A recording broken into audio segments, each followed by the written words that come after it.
Hi guys, Retro Tech Ralph here. You might remember this from a couple of weeks ago. It's the Atari 2600 Junior that I bought on eBay. This is all I got. This is what I won. Complete stab in the dark, whether or not it'll work or not. I actually bought on a separate auction as well, some games as well. So I have got games I can play on this, but whether or not this works or not, I don't know. It doesn't look in bad condition. I've got, I think that's, oh, okay, I was going to say I've got the original plastic over that, but that little piece that came off then was all that there was. I'm not sure if I can clean these bits or whether or not this has come off before the strip. I'm not sure you can see that under the new lighting. But there is, yeah, there we go. I'm not sure if that's anything, if it's just crap that's got underneath the aluminium strip. But it is a bit dirty. Nothing over the top. These don't suck in any heat or air anyway. It's just what's naturally flowing into the system. It's not a bad case. So this is why I bought it. It looked good, but whether or not it'll work. But what we're going to do is I'm going to try this. Now, if you remember before, I've got another Atari, which is the Flashback 3. It takes, what does it take there? DC 5 volts. You can actually run this off USB, to be honest. Exactly the same sort of idea. It's a power, start, difficulty, which Ataris have on the back. 2 joystick ports. This has 2 joystick ports on the front. So they did redesign a little bit, but it's basically the same stuff. The flashbacks just don't have a cartridge slot. They have everything built in. But it's a shame you can't add any more games to the flashbacks early series, shall we say. If you could, I would have probably not bought one of these and gone straight to adding more games to this. But at least the Flashback 3 came with a couple of controllers. Now these look quite good. These do work, and they're on the same connector as well anyway, so I can probably use those. So let's try and see if this works. Now I've got a variable transformer here, an old school one from Tandy. Does work perfectly, goes up to 9 volts, which this does take, even though it doesn't tell you anywhere, it is a 9 volt system. So, got the star connector on the end, big fat mono headphone jack socket on the end. I've got other ones, little one there, one for a 9 volt for that one. So let's see if this works, shall we, to start with. So, power in, okay. No guarantees this will work. The power switch down there, and I think, we have a light. So we have power. So at least with the price I got for this, which isn't much, we have power. Right, what am I going to try? Let's try Space Invaders. Now I've got a few games with this one, which, let's have a look. We got Moon Patrol, separate auction, Yars Revenge, Smoif, Millipede, Outlaw, looks a bit ragged, but hey ho. Wizards of War. Wizard of War, never heard of this one. Star Raiders, I'll never be able to play that because you need a number pad for this one. And Asteroids. I love playing Asteroids. They're a bit dirty, but nothing I can't attempt to clean up. It's like somebody have already been in here before. I used to take these to pieces when I was a kid. I'd use, there's a little tiny circuit board inside. That's all I'd keep, and it was that was my full collection. So I've ruined loads of these. I've also promised, if this actually works, to Neil at Retro Man Cave to play Smurf. Just to show, because I think he's got it on the ColecoVision. He's never played this on Atari 2600. I had this originally. What did I have originally? That. No. Borrowed that one. There's a music going around my head of the music that's in this, and it's been bugging me for years because I couldn't find anything with this music on, and it's definitely that because I've found a video with it on. Always wanted Space Invaders, could never get it. So, yeah. Wish list, played, never. I don't think I've played Yar's Revenge, but we'll get around these in a minute. Put them over there. We've decided we're going to play. We haven't, have we? Space Invaders. So, turn that off. It doesn't have a standard coax socket on the back. There's more of a phono socket for one of these types, but I can balance the coax in there. I should be able to get a picture. So let's see. I need to get this bloody joystick in as well, if it works. See, the coax already come out. So I do. Oh, no, it hasn't. I thought it'd come out then. So power's not on. Let's try and see. Get the television turned over. So you're seeing this live, folks. Why are these so dirty?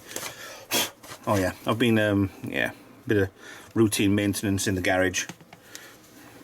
Have we got any volume? We have 10 on the volume, and on she goes. Okay. You don't hear anything because there isn't anything.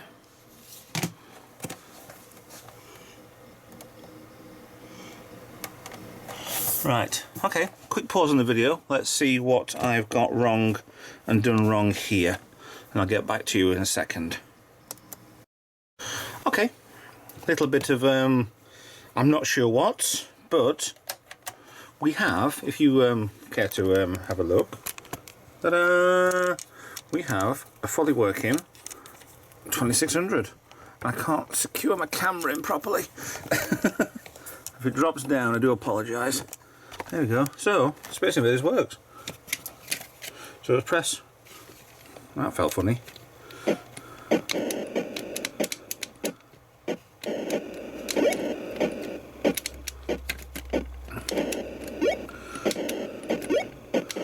I know this isn't the way I used to play Space Invaders. Anybody out there?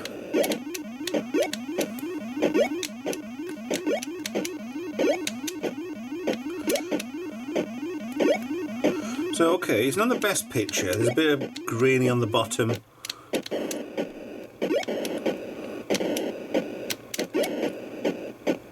Go faster.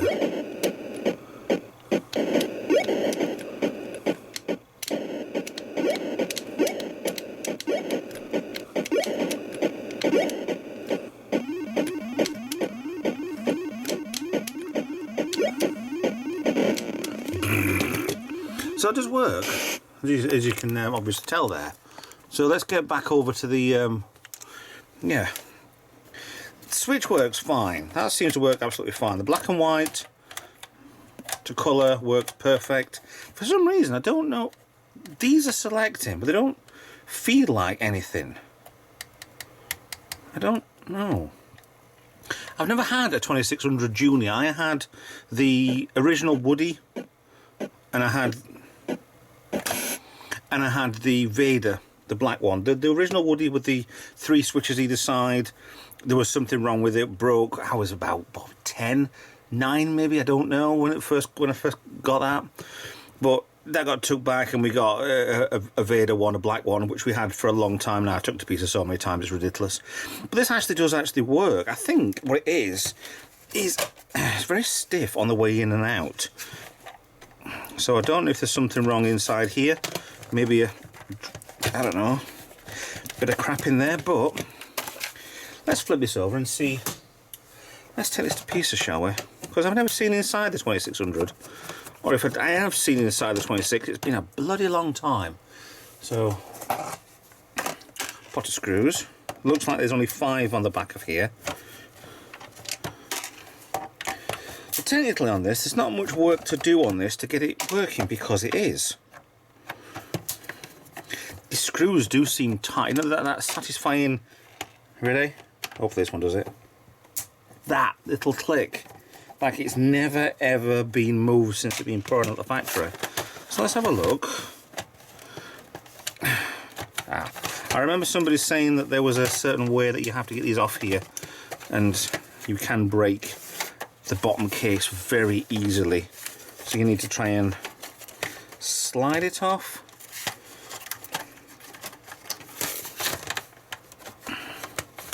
There's also a so what's concerning me about the select and the reset button is that they don't click like I thought they might have done. The original ones are toggle switches. They were either the bounce up and down ones or the click into place ones. It was very satisfying that you knew what it was doing. How the hell does this not come off? Right, let me take off, because I know the ribbon cable's in here, if you can see, because there is a ribbon cable going to the two buttons, which I think may be gunked up or knackered, or I'm just not seeing them as they should be. I don't have a screw on here, have I? No. I think that bottom section slides onto something, but I don't know why. Oh, what and how? There we go. Okay, does that slide on? Does it click on? Oh, okay, everything's out. So these buttons, I think they're just touchpad ones off of that, and that's it. Earth, and then either connection does work. It just seems a bit weird. And that looks like it probably just slides straight out of there, because they're moulded onto the top section. As for the LED light, which is on here as there. Alright, that's disappointed me. You've got a standard round LED there, and you've got a square on the top, and I love a square. Anybody knows me, I love a square top. A square topped LED, and that's a shame. So, Atari 2600, okay, top case, bottom case. Don't really need much fettling and faffing, because apart from this bit, but we'll try again later, do something with that. Let's see if the cartridge actually fits alright onto there. Yeah, so it's not a plastic issue. It might be a possible cartridge issue. It doesn't look like it's central to the slot. A little bit over kind of this way-ish, but isn't that meant to be pulled? Oh, it's a different type. There must be so many different types of these cartridges. I don't know if this this should actually pop back together, I think. No screws. There's some of them that there were two screws on here. I'm trying to see if I can find one. That's saying they've got a slot in the middle. There's a slot either side, I think. Star rays has to be screwed together, doesn't it? Yeah. Alright. See? Yeah. Okay. So they'll get cleaned up. We'll see what's what with that switch. Right. The bottom case looks like it's on two parts for the heat sink. There, what's twisting around and flattening out. I cannot see this. Better? No. That's bent over. That's twisted.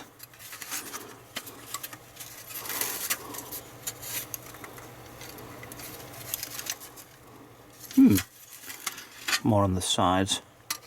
So it's just a case of it's bent over then. Or is that soldered in? I hope it's not soldered in place. That could be a little bit of a problem. Get my old crummy screwdrivers out. What's so good about these crummy screwdrivers is that I'll keep going back to them. So they can't be that bad. That's okay, that's okay. What about the tops as well?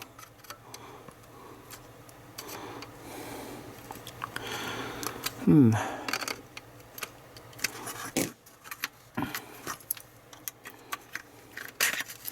we go. So it just separates.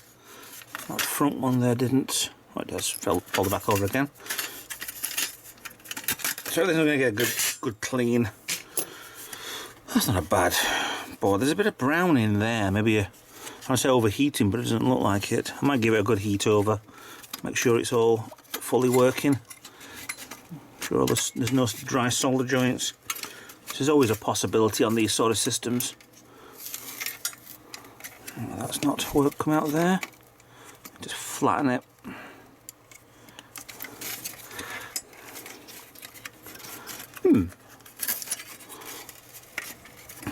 them out. Let's see your... Reveal thyself, sir.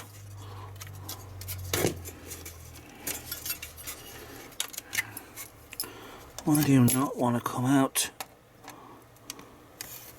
Because that one's twisted. Oh, damn you. Another one.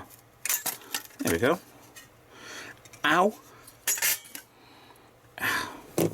Been busy this week. My hands are a bloody mess.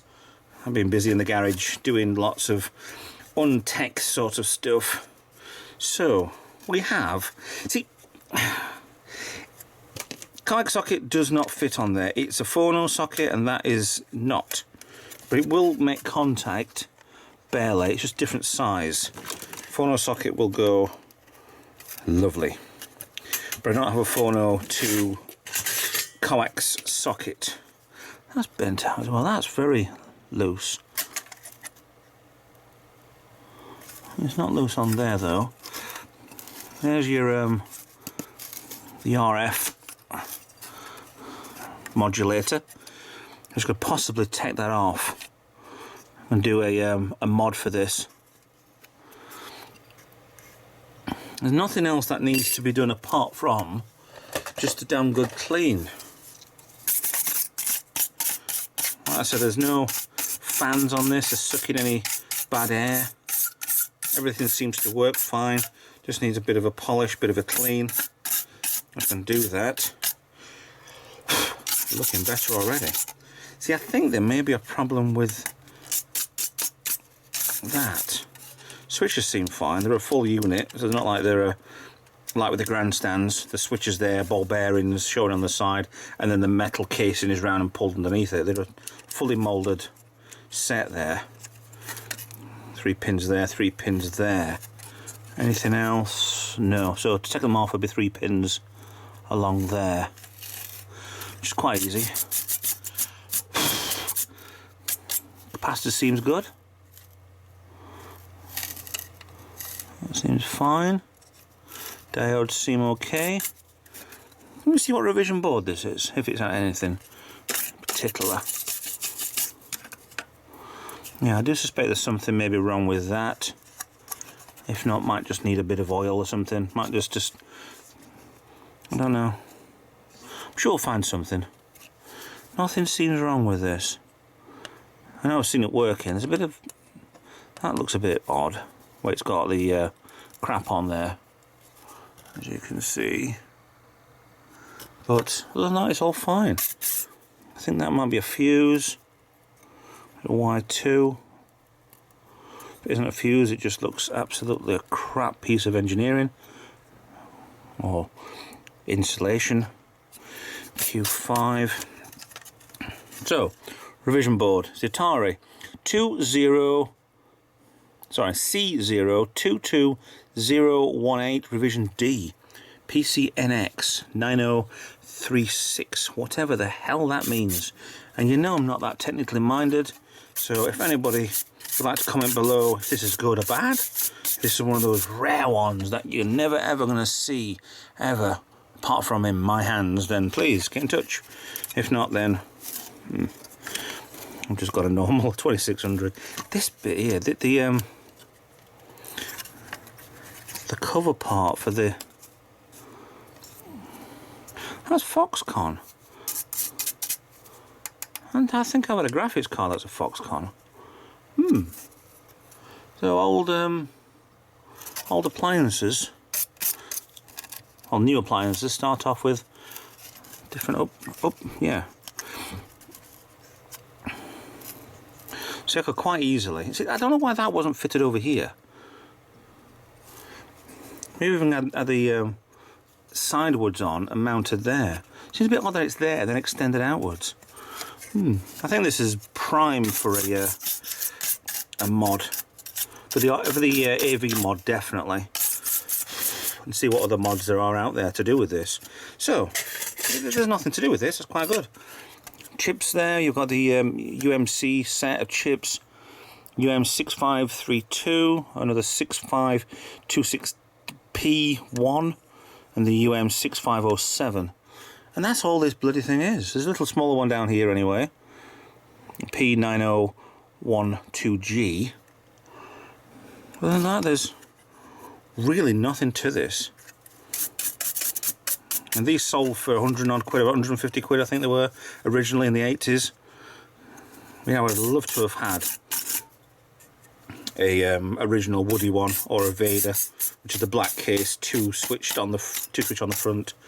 But not to be. I think this was only about £11, £12 or something, which works out euros about €12 with the state of the UK economy as it is. No, about €16, it's about $17, $18, which is not bad for a fully working 2600, to be honest.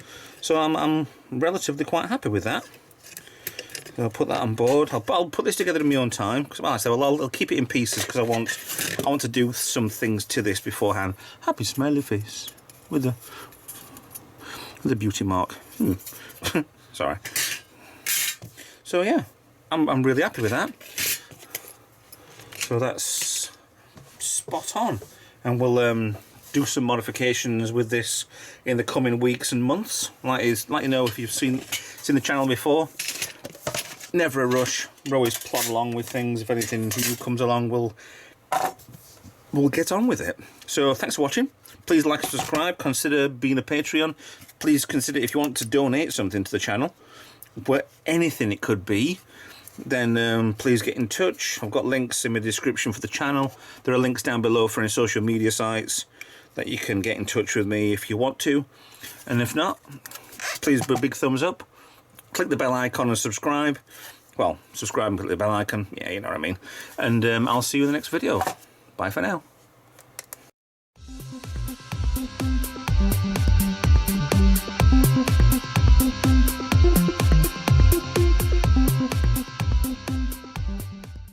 Okay, a long part for the end here. This is I found something wrong with this. If I turn it on, I get nothing. But if I pull the cartridge towards me, turn it back on,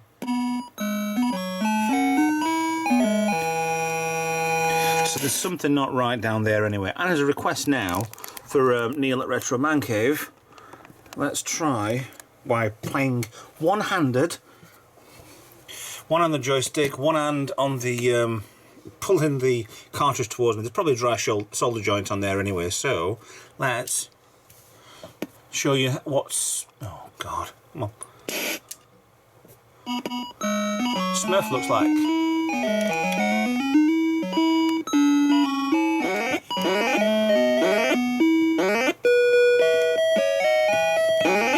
Double up.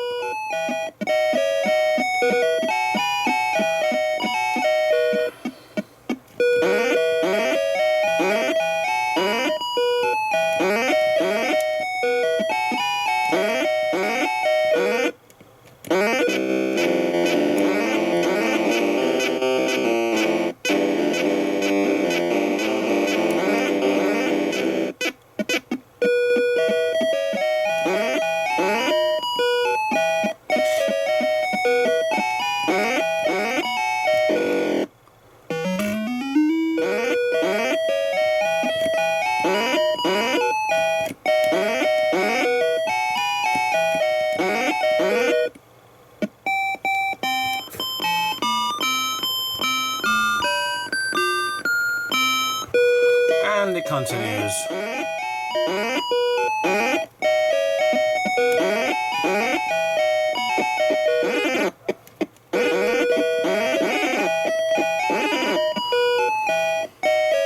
I ain't going through all that again.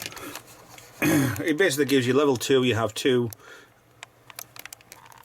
of the screens to do, level 3 have 3 of the screens, and it adds a spider, it adds a thing, well, yeah. But there you go, that's Smurf for the 2600, Neil. I hope you enjoyed it.